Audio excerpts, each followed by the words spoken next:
2020. At pinakilala po ako ni Brother Joel sa kay Nanay Betty. Nakasalukuyan ang anak niya ay nasa Memorial Hospital. At niyakag niya ako, sabi niya sa akin ay pag-pray namin si Rodrigo Mendoza. At doon po sa mismo sa hospital ay pinag-pray namin. Actually, nung ipag-pray po namin, yung kami po'y dumating doon, ay nababanag natin sa kanyang mukha yung saya. So, ito yung inano ko po kay Rodrigo Mendoza. At sabi nung ilang araw, ay one week ay namatay. Pagkatapos na magpag-pray, katapos na may share ng salita ng Diyos, namatay po. At ay, Pastor, wala pong maglibing at kung pwede po ako, sabi niya sa akin, ay noon ay mga tao ay natakot na at wala nang magsilabas. At sabi ko, kumuha kayo ng permiso mula sa ating mayor. At ako po ay ginawa nila ng sulat na pinapayagan nila ako na basbasan si Rodrigo Mendoza.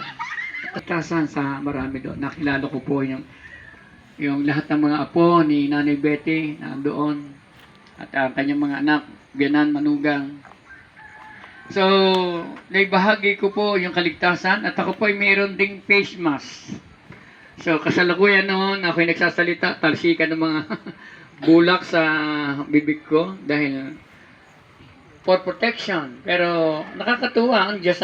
Ako mismo ay natuwa sa Diyos dahil hindi yung ano pa man ang pwedeng mag-protect sa atin, magbigay ng protection, kundi ang tanging protection natin ay walang iba kundi si Jesus. So, kaya ito yung ating pinangaral. Nung may libing po, okay, nung may libing, kami po ay nag-uwian na. At Bible ay upang ang tayo sumampalataya at magkaroon ng tamang relasyon sa Diyos. Ako po, kung merong tatanungin na isa sa mga deboto at isa sa mga reliyosong tao, isa ho ako doon. Dahil ako, kompleto po ako, simbang gabi sa Nasugbo, papasok sa simbahan.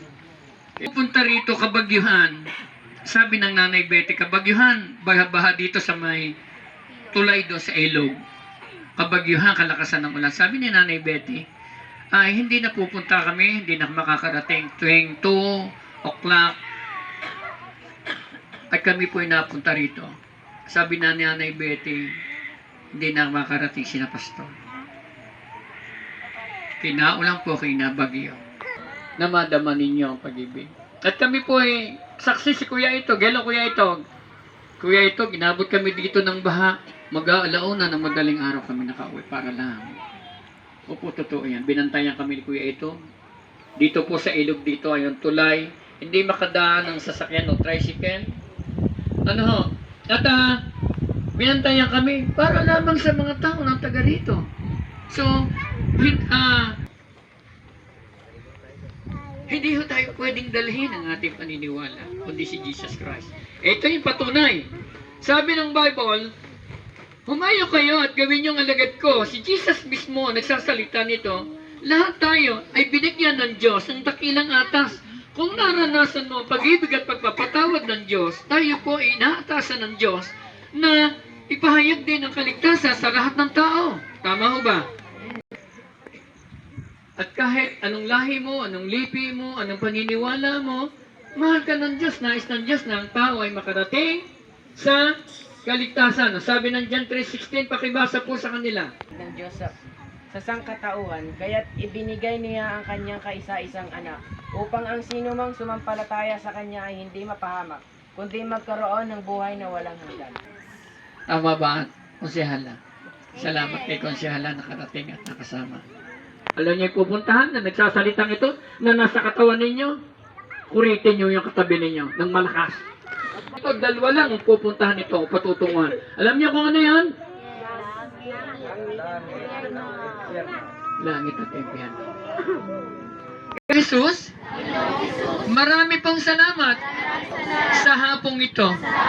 napakinggan ko po ang mabuting balita na magdadala sa akin sa katiyakan ng kaligtasan at buhay na walang hanggan.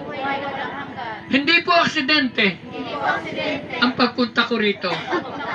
Plano nyo po na mapakinggan ko at tanggapin ko sa hapong ito ang kaligtasan. Hindi kayang ibigay ng relihiyon maging ng mundo.